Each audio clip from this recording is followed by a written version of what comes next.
Continuing the Mike Gallagher Show on our visit to the Arizona-Mexico border, and wow, what an experience this has been, what an eye-opener. Jonathan Lyons is known as Johnny Yuma, and nobody knows Yuma County, Arizona like the former GOP state party chair. Jonathan, to see this with my own eyes is something I didn't expect. Literally, the moment we pulled up, we watched families, presumably families, young people, older people, teenagers walking right by us 10, 20 feet away. This whole process is pretty much down to a science, isn't it? Absolutely. It's a well-coordinated effort, and you've got people coming across. Yesterday's numbers were just shy of 580 people coming across.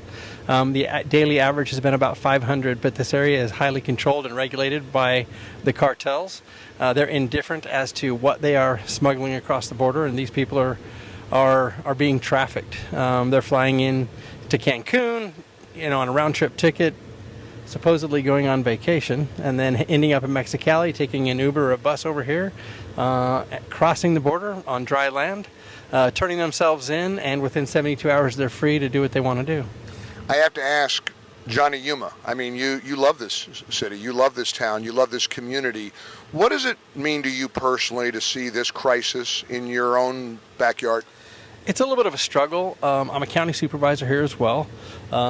We have always been at the forefront of some of the border issues. National security is incredibly important to us here. We have a military base. We have two military bases, in fact. The military readiness is incredibly important. We have bombing ranges. They are unable to practice when you have people coming across the border because those ranges parallel here. Food safety is also important. That's a national security issue. We've got these people walking through fields. The farmers have had E. coli outbreaks in the past. That's something they are incredibly concerned about. So far, January this year to yesterday, we've had 144 different nationalities cross here into Yuma, Arizona, to go wherever they want in the U.S. Sheriff Wilmot shared a story of one of his best friends, a sheriff from Idaho, whose niece was killed by a drunk illegal alien over the weekend. He was driving a semi and he T-boned a 22-year-old young man. I understand that in some of these countries there is incredible desperation, and that they are coming here looking for a new life. It's a socioeconomic migration. However, the policies that were in place before January 20th remaining in place, seeking asylum, those were working. But they're not being enforced. But they're not being enforced anymore. And the border is open. It's very porous. Our concern is, what are the intentions of the other people, the people who are not turning themselves in? So far in Arizona, up to 78,000 people. We don't know who they are, we don't know where they went, and we don't know what their intentions are. Having said that, and I'm with you, you and I are a couple of law and order guys. We're Republicans. We were Republicans for a reason. It's impossible to sort of erase the human toll and the humanity of watching, as I just watched, a couple. Looked like a husband and wife, although we know many times they use children as decoys and as mules, the whole process of mules that spirit children across the border. But a man, woman, a little boy, couldn't have been more than 4 or 5 years old, holding their hands. The dad is drenched in sweat. Of course, it's hot here. I'm drenched in sweat, and I'm by the SUVs. We finally hit 101, Mike. So 101 in honor of Gallagher's visit to the border. But it's impossible for all of us to avoid that humanity, the emotion you feel when you see a little child. He was smiling, looking over at us, and the couple looked determined. They know what they're going to do. They got the papers in their backpack.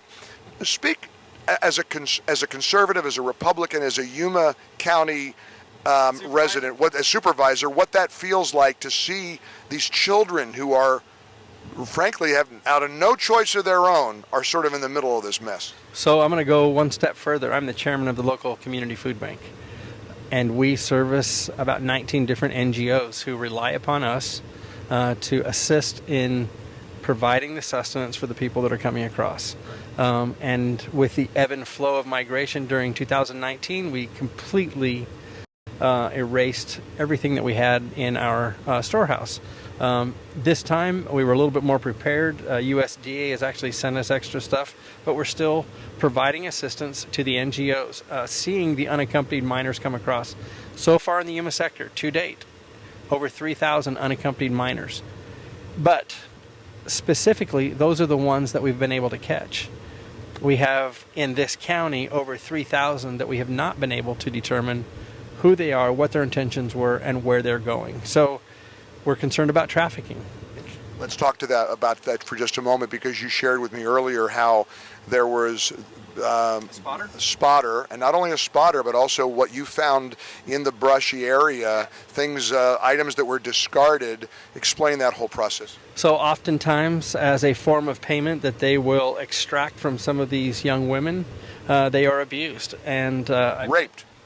And we've been down on the border with Congressman Biggs and a number of other members from the delegation, and found lots of packages of Plan B that were administered to the people who had been raped. There's an area over here that's called the rape tree, where they tie these people up. So it's a vicious and sick, perverted group of people that are facilitating these people being trafficked and coming across. That's the kind of evil that a lot of well-meaning Americans don't seem to recognize. Well, we need to try to extend. Give us your tired, your yearning to breathe free. This is not that. No, there was a story in the AP about 6 weeks ago. It talked about in the LA basin, 45% of the manual labor was undocumented. So, Mike, these people are processed. They're not supposed to be in custody for longer than 72 hours. They get out. Oftentimes, the people who are trafficking them take away their papers, and then they become an indentured servant to repay that $7,000 to $10,000 that they've committed to for coming across. But they're paying rent to these people. They continue to be trafficked and to be taken advantage of. And well-meaning people don't necessarily understand what's happening. I saw a man, as I'm looking across this very narrow sliver of the Colorado River, and I saw a guy under some trees. He's described as a spotter. Explain what the spotter does. So the spotter is sitting there waiting, and he will trickle people across. So as we're seeing this large group, so there are 27 people in this group that came across in a period of about 15 minutes from the time that we went down to the end of the wall and came back, right? So what's happening while Border Patrol has 4 units tied up right here in other areas of the border? That's when you have the criminal element, the bad actors smuggling the drugs and or the dangerous people coming across. Right.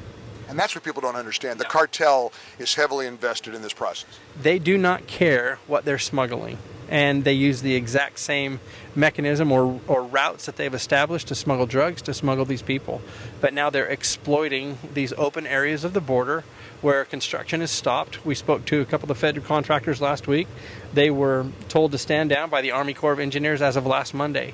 So we've got all of this fence that's constructed, ready to be erected, sitting on the ground, while our border remains open. You ran the state party. You're the GOP chair here in Arizona. I got to ask you a question about politics. I got to ask you about the lady who has been appointed the border czar, Kamala Harris, the vice president of the United States. 61 days now, she hasn't even held a press conference over her role as a border czar, and she certainly hasn't visited the border, this border czar. That's got to be driving you crazy. It's frustrating, just because if people will come here, I don't care who they are. We appreciate Senator Kelly coming to look. They see and understand what we're up against. And if they understood some of the mechanisms and some of the trafficking that's involved and how it really affects these people, they are slaves and indentured servants. When Senator Kelly came, incidentally, we can connect these dots. Senator Kelly has been very clear on his belief about this is a crisis. This is an absolute crisis, and I really appreciated Senator Kelly's supporting Governor Ducey's declaration to send National Guardsmen at the expense of the state doing the federal job to help Border Patrol, because we need badges at the border. We need this frontline defense of the green guys, the guys dressed in the green uniforms here to secure this border. It's something that every American ought to see. I'm grateful that through your hospitality and Congressman Biggs and of course 960 The Patriot, Seth Leaps, and everybody here, they welcomed me here to see this with my own eyes, because I'm going to have a lot of stories to share when I get back to the microphone. Thank you, Jonathan. You keep fighting the good fight. You're very welcome. Thanks for coming, Mike.